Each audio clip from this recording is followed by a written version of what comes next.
Singkat cerita, setelah pada video kemarin, Krai sudah berkata kepada Tino bahwa Krai akan memutuskan untuk dapat bisa pergi menuju ke dalam dojo daripada pendekar pedang demi dapat meminta bantuan kepada Luke. Maka di dalam satu kesempatan yang sama ini, Tino pun otomatis langsung nampak sangat pesimis, serta dia pun langsung berkata seperti ini di dalam hatinya. Hah? Kenapa Master malah datang menuju ke tempat Luke? Walaupun Luke Oni-chan adalah orang yang sangat kuat, tapi dia tidak sepintar teman-temannya. Ditambah, Luke Oni-chan hanya bertarung dengan menggunakan pedang kayunya saja. Jadi bagaimana mungkin Luke bisa menyerang, apalagi sampai melukai para monster kutukan? Jika Lucia, Citri, dan juga Antem Smart saja sekarang sama sekali tidak bisa untuk mengalahkan 3 orang monster kutukan ini. Berdasarkan hal itulah, maka aku pun menjadi semakin penasaran. Yaitu, apakah yang sekarang sedang dipikirkan oleh Master? Kenapa dia tidak pergi mencari cara lain? Karena menurutku, datang menuju ke dalam dojo itu adalah sesuatu yang sangat percuma. Nah, walaupun pada awalnya Tino sempat menjadi ragu, tapi karena Tino yakin Master adalah dewa, maka tidak peduli apapun yang dilakukan oleh Krai, dia pun sekarang tetap berpikir positif bahwa semua ini adalah rencana dari Krai. Sederhananya, setelah mereka terbang selama beberapa menit, maka Krai dan juga Tino pun kini akhirnya bisa tiba juga tepat di depan pintu gerbang dari dojo milik Master Roel. Dimana di dalam praktiknya, Krai pun sekarang langsung berteriak dengan sangat kencang, tepat menuju ke arah Luke dan juga Master Roel dengan cara berkata seperti ini kepada mereka. Luke, Master Roel, aku membawakan sesuatu bagi kalian. Jadi, tolong kalahkan mereka bertiga dengan menggunakan kekuatanmu. Mendengar suara teriakan dari Krai barusan, Master Roel pun otomatis menjadi nampak sangat kebingungan, serta dia pun mulai bertanya-tanya di dalam hatinya. Yaitu, masalah seperti apa lagi yang sekarang sudah datang untuk bisa menimpa Krai. Padahal belum ada sebulan sejak terakhir kali Krai datang untuk dapat bisa menghancurkan sekolah kami. Jadi, jika Krai datang dengan terburu-buru seperti ini, maka sudah jelas dia pun pasti membawa sesuatu yang sangatlah berbahaya. Sementara itu, respon yang sangatlah berbeda sekarang justru malah dapat kita lihat dari sudut pandang Luke. Karena ketika Krai dan juga 3 orang monster kutukan ini sekarang sudah mulai mendekat, maka Luke pun otomatis malah langsung menjadi sangat bersemangat. Hingga tanpa menunggu lama, dia pun kini langsung mengeluarkan sebuah pedang kayunya lagi sambil berkata seperti ini kepada Krai. Krai, serahkan semua ini kepadaku. Nah, disinilah sebuah pertarungan menarik sebentar lagi akan segera terjadi tepat di hadapan kita semua. Karena pada dasarnya, walaupun kekuatan dari Luke yang hanya menggunakan sebuah pedang kayu saja sekarang sangat diremehkan, namun faktanya hal yang sangatlah berbanding terbalik saat ini justru malah terjadi. Dimana di dalam praktiknya, tepat ketika Luke sekarang sudah bergerak untuk dapat bisa mengayunkan pedang kayu itu, maka di saat yang bersamaan, tubuh dari Marin, Black Knight dan juga Ratu Zero sekarang otomatis langsung menjadi gemetar. Karena pada dasarnya, mereka pun sama sekali tidak menyangka bahwa ada satu orang manusia yang memiliki kekuatan spirit atau kekuatan semangat yang sangatlah luar biasa besar. Sederhananya, di dalam dunia roh berduka ada 4 jenis kekuatan. Yang pertama adalah kekuatan fisik sama seperti Lee Smart. Kedua adalah kekuatan magic seperti Lucia dan juga sama seperti Antem Smart. Ketiga adalah kekuatan dari otak jenius dan juga kekuatan peralatan mirip seperti Citri Smart. Dan yang terakhir adalah kekuatan spirit yang mirip seperti konsep kekuatan haki dari anime sebelah.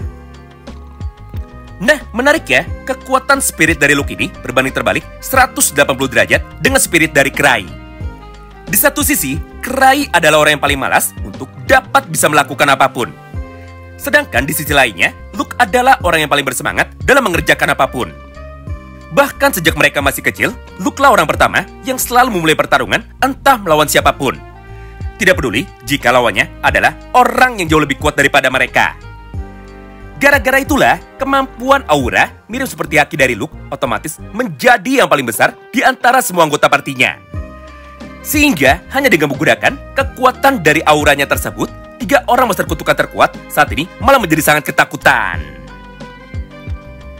Tidak hanya itu, karena ketika pedang dari Luke saat itu sudah mulai ditebaskan tepat menuju kepada tubuh dari Ratu Zero, maka secara otomatis tubuh dari Ratu Zero sekarang langsung menjadi terbelah menjadi 2 bagian.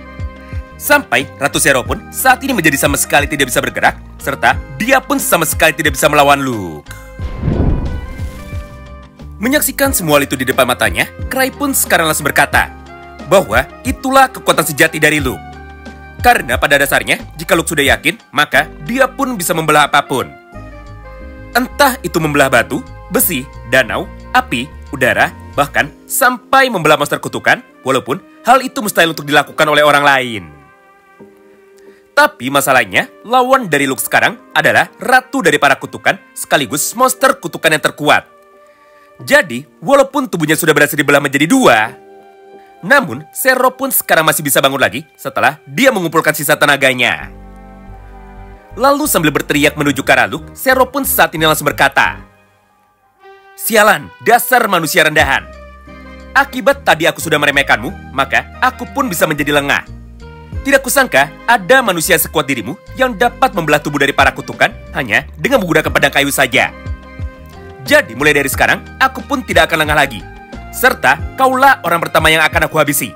Mengingat kekuatanmu itu adalah kekuatan yang paling menyebalkan, sekaligus kekuatan yang paling menggangguku." Mendengar dan juga melihat kebangkitan dari Ratu Kutukan tersebut, Luke pun sekarang langsung berkata kepada dirinya sendiri, "Aduh, sialan, ternyata aku masih perlu latihan lagi. Karena kekuatan dari tebasanku barusan sekarang masih belum cukup untuk dapat mengalahkannya." Nah, sebenarnya bukan kekuatan dari Luke yang kurang. Tapi masalahnya, Luke hanya menggunakan pedang kayu saja. Jadi, andaikan Luke diberikan pedang relik asli oleh Cry, maka sudah jelas Ratu Kutukan itu pasti akan bisa dikalahkan. Namun untuk sekarang, Cry pun sama sekali tidak membawa satupun relik pedang di dalam tasnya. Jadi sebagai gantinya, maka Cry pun sekarang langsung memberikan perintah kepada Luke untuk dapat bisa mengganti pedangnya itu dengan pedang biasa seadanya yang kebetulan ada di dalam dojo, walaupun itu bukan relik pedang. Mendengar perintah dari Cry tersebut, Luke pun sekarang langsung berlari menuju ke arah teman-temannya dengan niat untuk dapat bisa meminjam pedang besi dari mereka demi dapat melanjutkan pertarungannya lagi. Tapi sayangnya, belum sempat Luke bisa mengambil pedang besi itu.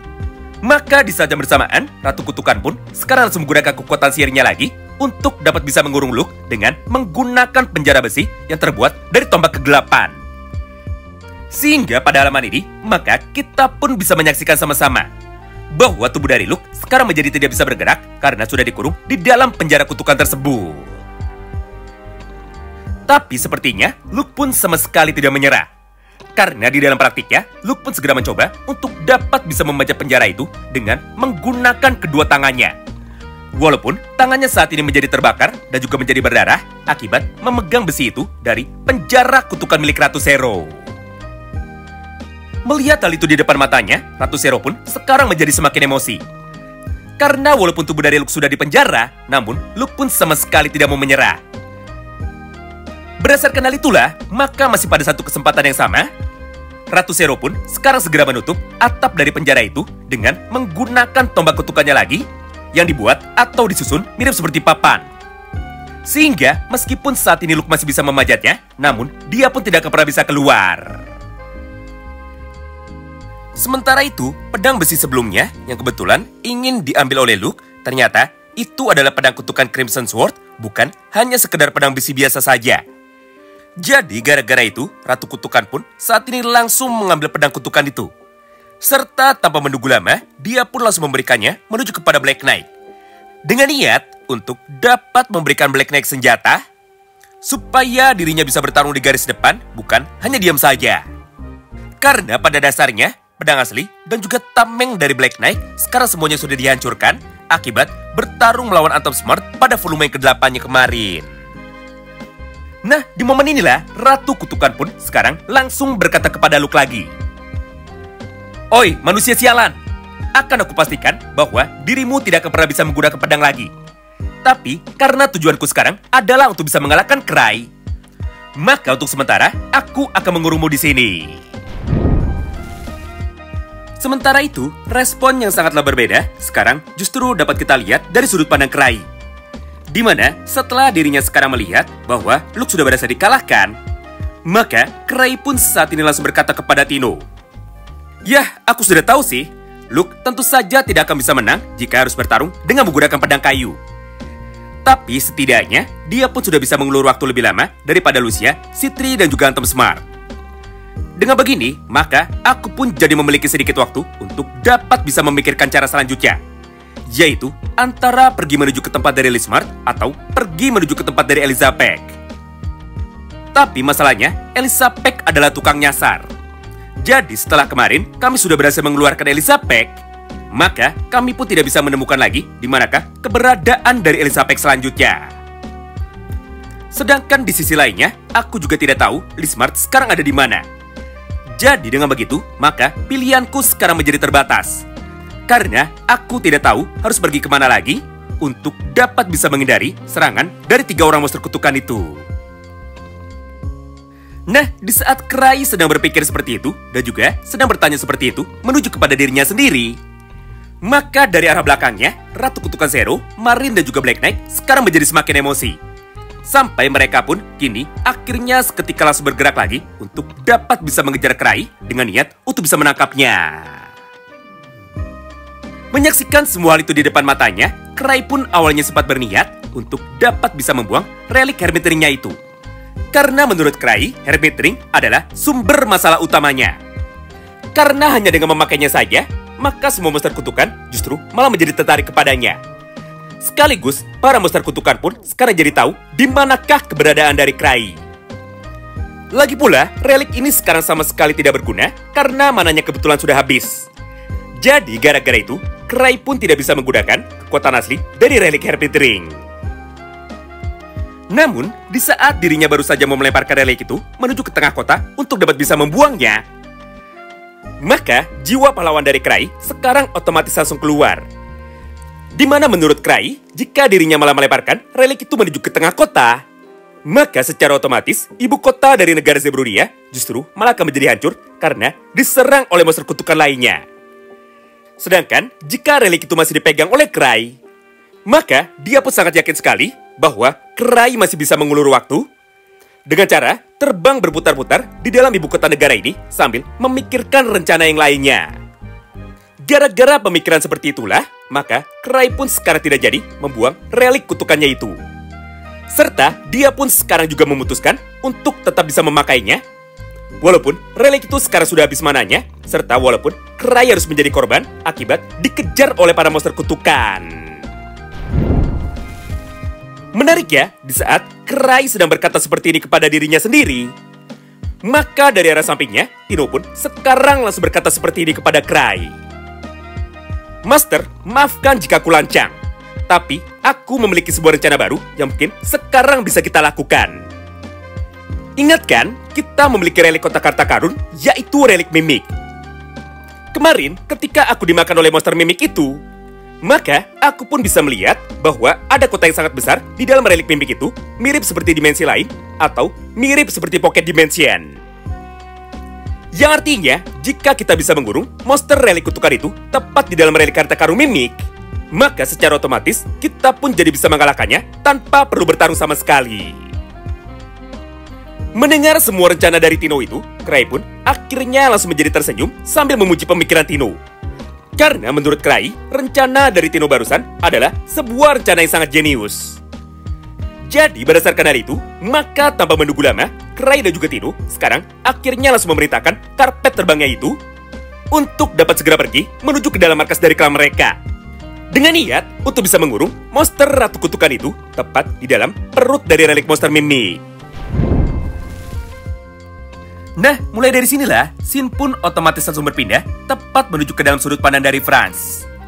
Di mana pada momen itu, Franz yang kebetulan sekarang sedang rapat bersama dengan petinggi negara ini di dalam ruangan, maka tiba-tiba saja dia pun kini seketika langsung dipanggil karena beberapa anak buahnya sekarang ingin memberikan laporan pentingnya sekaligus laporan mendadaknya. Intinya, para kenaik anak buah dari Franz sekarang akhirnya langsung berkata seperti ini kepada dirinya. Danco, ada sebuah masalah penting yang sekarang sedang terjadi tepat di dalam ibu kota negara.